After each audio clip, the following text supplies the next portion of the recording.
बाजारों में एक अच्छी रफ्तार न केवल फ्रंट लाइन इंडेक्स में बल्कि मिड कैप स्मॉल कैप भी बढ़िया तेजी के साथ कामकाज करते हुए दिखाई पड़ रहे हैं और कंट्रीब्यूशन में आज रिलायंस इंडस्ट्रीज एक तरफा योगदान दे रहा है।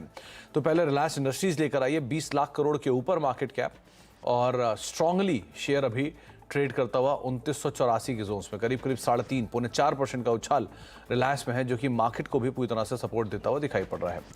रूपक डे हमारे साथ मौजूद है बातचीत करने के लिए एलकेपी सिक्योरिटी से। रूपक नमस्कार, स्वागत है कार्यक्रम में। पहले तो मार्केट्स पे आपका एक टेक, क्योंकि आज एक्सपायरी का भी एक ओवरहैंग और साथ ही साथ रिलायंस की तरफ से भी एक स्ट्रांग पुश है। सो कैसे रीड कर रहे हो आप मार्केट्स को? जी, मार्केट की अगर बात करें तो एक बार ऑप्शन राइटर की बात करेंगे। 22,000 पे स्ट्रॉन्ग पुट राइटिंग था, तो वैसे ही एक सपोर्ट था 22,000 पे। अभी 22,100 के ऊपर अभी सस्टेन कर गया रिलायंस के सपोर्ट के साथ। तो मेरे ख्याल से अभी ये 22,300 22,400 तक जाएगा। कल अगर क्लोजिंग देता है 22,300 पे, तब शॉर्ट रहना मुश्किल हो जाएगा, क्योंकि उसके ऊपर मार्केट में एक स्ट्रॉन्ग रैली देखने को मिलेगा।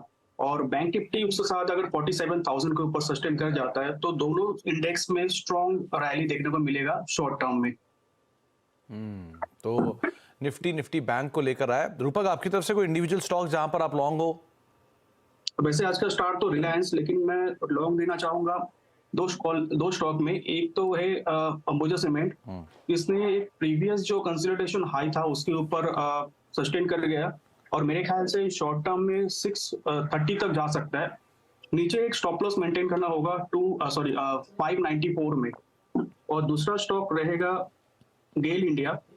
तो स्टॉक ने एक कंसोलिडेशन ब्रेकआउट दिया और इंपॉर्टेंट मूविंग एवरेज के ऊपर सस्टेन कर रहे हैं, तो मेरे ख्याल से 195 तक जा सकता है शॉर्ट टर्म में। और नीचे एक स्टॉप लॉस मेंटेन करना होगा 174 पे।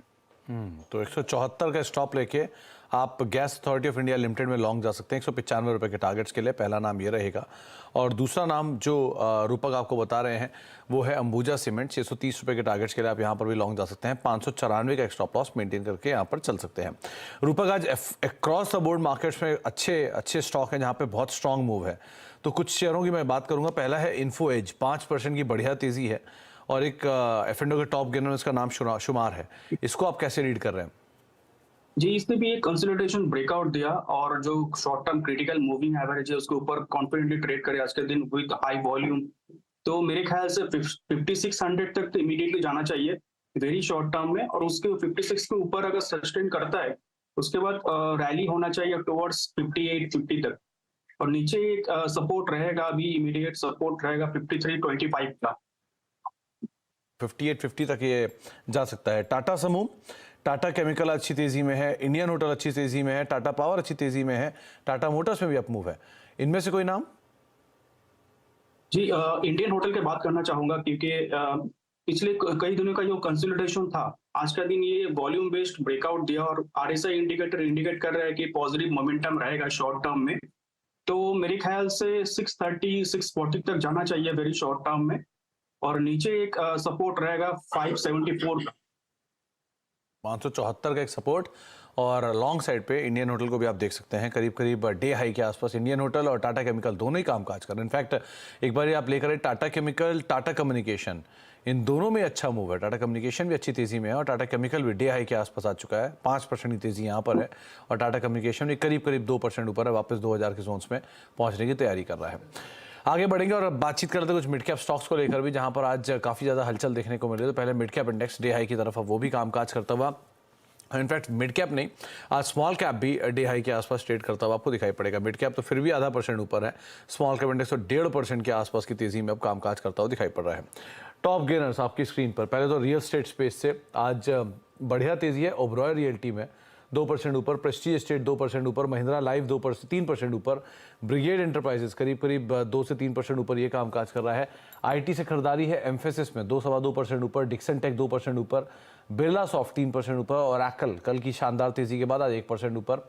ऑटो एंसलरी करीब मिंडा कॉप 2.5% ऊपर ट्रेड करता हुआ, टीवीएस मोटर 2% ऊपर है, बालकृष्ण इंडस्ट्री 1.5% ऊपर है और स्कॉट्स कुबोटा करीब 2.5% से 3.25% के आसपास की तेजी। पीएसयूज में लगातार दूसरा दिन बाइंग का, भारत डायनेमिक्स 2.25% ऊपर, आईआरएफसी कल भी चला आज 1.25% ऊपर, BHEL 2.25% ऊपर और सेल करीब करीब 2.5% की तेजी यहाँ पर आते हुए दिखाई पड़ रही है।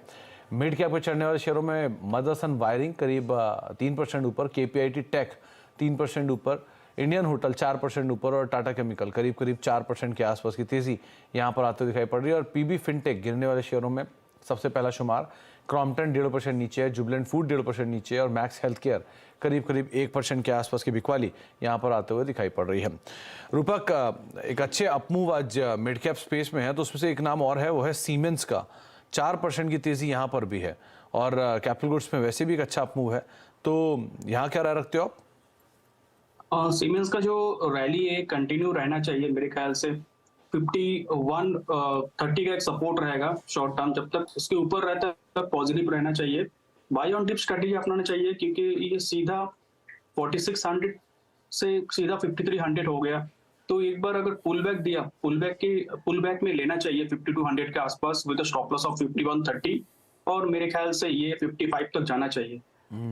55 तक ये स्टॉक जाना चाहिए, तो यहाँ पर एक अच्छा मूव सीमेंस के अंदर देखने को मिला। एक स्टॉक और देखिए, वो है हिंदुस्तान कॉपर। आज बढ़िया तेजी में ये स्टॉक भी कामकाज कर रहा है और इस बार अनुमान लगाया जा रहा है कि शायद 300 का नंबर पार कर जाए। डे हाई के आसपास ये भी स्लोली एंड स्टेडली आ चुका है। इसे आप कैसे रीड कर रहे हो? जी, हिंद कॉपर ने एक प्रीवियस स्विंग हाई के ऊपर ब्रेकआउट दिया राइजिंग वॉल्यूम के साथ, तो टेक्निकली तो डेफिनेटली पॉजिटिव है। जो इसके बाद जो जाना चाहिए 330 तक जा सकता है ऊपर में, तो और नीचे एक सपोर्ट रहेगा 274 का। 274 होल्ड है तो स्टॉक में पॉजिटिविटी बरकरार रहेगा। तो 274 होल्ड है तो स्टॉक में पॉजिटिविटी आगे भी बरकरार रहेगा, ये रूपक का मानना है। चलिए अब कुछ और स्टॉक्स पे बातचीत कर लेते हैं। आज सबसे बड़ा स्टार तो रिलायंस इंडस्ट्रीज ही है बाजार का। गोल्डमैन सैक्स की एक रिपोर्ट आई और रिपोर्ट के बाद स्टॉक में एक जोरदार तेजी है। 3.5% का उछाल, 20 लाख करोड़ की पार मार्केट कैप पहुंच गई। यतिन हमारे साथ मौजूद भी हैं तमाम डिटेल लेके इस रिपोर्ट की। तो यतिन, रिलायंस इंडस्ट्रीज पे गोल्डमैन सैक्स की रिपोर्ट, क्या डिटेल है उसमें? क्लियरली रिलायंस इंडस्ट्रीज आज निफ्टी का टॉप गेनर बना हुआ है। और रिलायंस इंडस्ट्रीज की बात करें तो गोल्डमैन सैक्स का आज एक बड़ा रिपोर्ट रिलायंस इंडस्ट्रीज पे आया है। कंपनी के शेयरों में गोल्डमैन सैक्स को ज़्यादा तेज़ी लगती है और इनका लक्ष्य रिलायंस के काउंटर पे है 3,400 रुपये। गोल्डमैन सैक्स को लगता है कि यहाँ से रिटर्न ऑन कैश, क्योंकि बहुत सारा केपेक्स कंपनी का कंप्लीट हो चुका है, बड़े प्रोजेक्ट्स कंप्लीट हो चुके हैं, यहाँ से 12% रिटर्न ऑन कैश शायद रिलायंस इंडस्ट्रीज को मिलता हुआ दिखाई पड़े FY25 में। एबिटा CAGR ग्रोथ यानी कंपाउंडेड ग्रोथ जो है आने वाले वित्त वर्षों में लगभग 17% तक ग्रोथ देखने को मिल सकती है रिलायंस के एबिटा में, जहां आपको अच्छी ग्रोथ दिख रही है कंसेंसस के मुकाबले। रिलायंस इंडस्ट्रीज ने लगभग $125 बिलियन का केपेक्स यानी बड़ा प्रोजेक्ट जो इन्होंने पेटकेम और टेलीकॉम में किया है, इसके रिटर्न्स अब दिखना शुरू हो जाएंगे, ऐसा गोल्डमैन सैक्स का मानना है। खास करके रिटेल और टेलीकॉम हायर एबिटा कंट्रीब्यूशन करेंगे, जिसके कारण रिटर्न रेशियोज आपको अच्छे बेहतर होते हुए दिखाई पड़ेंगे। और आगे जाके अगर रिटेल में सेम स्टोर सेल्स ग्रोथ ज्यादा रहा, टेलीकॉम में ज्यादा आपको टैरिफ हाइक आती हुई नजर पड़ी, तो एबिटा में कंट्रीब्यूशन और बढ़ेगा, जिसके कारण रिलायंस इंडस्ट्रीज में गोल्डमैन सैक्स काफी बुलिश दिखाई पड़ रहा है। तो एक बुलिश स्टांस और उसका एक इम्पैक्ट भी आप रिलायंस पे देख रहे हैं। डे हाई के आसपास वो कामकाज कर रहा है। रूपक, रिलायंस इंडस्ट्रीज कैसे आप इसको देख रहे हैं पोजीशन होते हुए? जी, वेरी शॉर्ट टर्म में रिलायंस तो 3150 तक जा सकता है, और 3150 के ऊपर मेरे ख्याल से ये शॉर्ट टू मीडियम टर्म में 3540 तक जाना चाहिए। एक इम्पॉर्टेंट फिबोनाची एक्सटेंशन है रिलायंस का, जो 3540 तक दिखा रहा है target mid to short to mid term में। 3150 तक रिलायंस जा सकता है शॉर्ट टू मीडियम टर्म में। नियर टर्म में 3150 के टारगेट्स यहाँ पर आप लेंगे। और साथ ही साथ एक डिस्क्लेमर, स्टैंडर्ड डिस्क्लेमर कि जो चैनल आप देख रहे हैं इसका प्रभुत्व प्रबंधन रिलायंस इंडस्ट्रीज के पास है, तो किसी भी निवेश से पहले अपने वित्तीय सलाहकार की राय आप जरूर ले लें।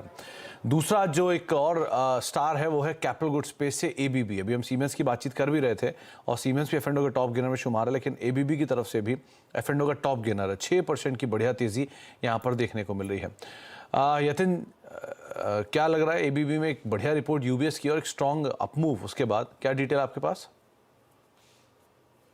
देखिए, कैपिटल गुड शेयर्स की बात करें तो आज UBS का कैपिटल गुड सेक्टर पे एक रिपोर्ट आया है, जिसके अंदर ABB पे उन्होंने टारगेट प्राइस बढ़ाया है। इनफैक्ट इनकी खरीदारी की सलाह है। हालांकि टारगेट इन्होंने बढ़ा के लगभग 7,550 रुपए कर दिया है, जो पहले इनका 5380 रुपए के आसपास था। इनको लगता है कि क्वालिटी, इलेक्ट्रिफिकेशन और मोबिलिटी ग्रोथ के अंदर एबीबी को बहुत सारी अपॉर्चुनिटीज आने वाले वित्त वर्षों में मिलेगी। इनफैक्ट इनको लगता है कि मार्जिन्स में जो रिसेंट अपग्रेड आए हैं उसके बावजूद कंसेंसस से उनका ज्यादा एस्टिमेट है। इनको लगता है कि अर्निंग्स एक्सेलरेशन जो है वो इन प्लेस है और आगे जाके बहुत सारे सेगमेंट से एबीबी के अंदर ग्रोथ आती हुई नजर पड़ेगी, और इसीलिए आज यूबीएस ने लगभग 2,000 रुपए से ज्यादा से टारगेट प्राइस बढ़ा के 7,550 रुपए कर दिया है। 7,550 के टारगेट्स के लिए एबीबी में खरीदारी कर चलने की राय, और एक बहुत स्ट्रांग रिएक्शन यहां देखने को मिला। 6% की तेजी एबीबी में फिलहाल हम देख रहे हैं। रूपक, एबीबी कैसे रीड कर रहे हो आप, इसे क्या करना चाहिए? जी, एबीबी आज तो बहुत ही बुलिशनेस के साथ शुरू किया था दिन, और जो ब्रेकआउट दिया विद वॉल्यूम, मेरे ख्याल से ये तो 6930 तक जाना चाहिए शॉर्ट टू मीडियम टर्म में। 6930 तक शॉर्ट टू मीडियम टर्म में जाता हुआ दिखाई पड़ सकता है, और 7,550 के टारगेट्स फंडामेंटली आते हुए दिखाई पड़ रहे हैं। रूपक, एक दो नाम और है। एक एल&टी फाइनेंस होल्डिंग, और देखिए बहुत समय बाद इसने रफ्तार पकड़ी है, 1.5% के आसपास की बढ़त है, और एफ&ओ के टॉप मतलब अच्छा वाई एडिशन भी है यहाँ पर, लॉन्ग बिल्डअप है स्ट्रांगली। क्या करना चाहिए? जी, 1-2 दिन का जो कंसोलिडेशन था उसका ब्रेकआउट दिया। अभी उसका सामने एक रेजिस्टेंस है जो कि 162 पे है। 162 के ऊपर सस्टेन करता है तो ये सीधा रैली देगा टुवर्ड्स 177, और नीचे अभी स्टॉप लॉस बन जाएगा एक 157 पे। 157 के ऊपर रहेगा तो पॉजिटिविटी बरकरार रहेगा।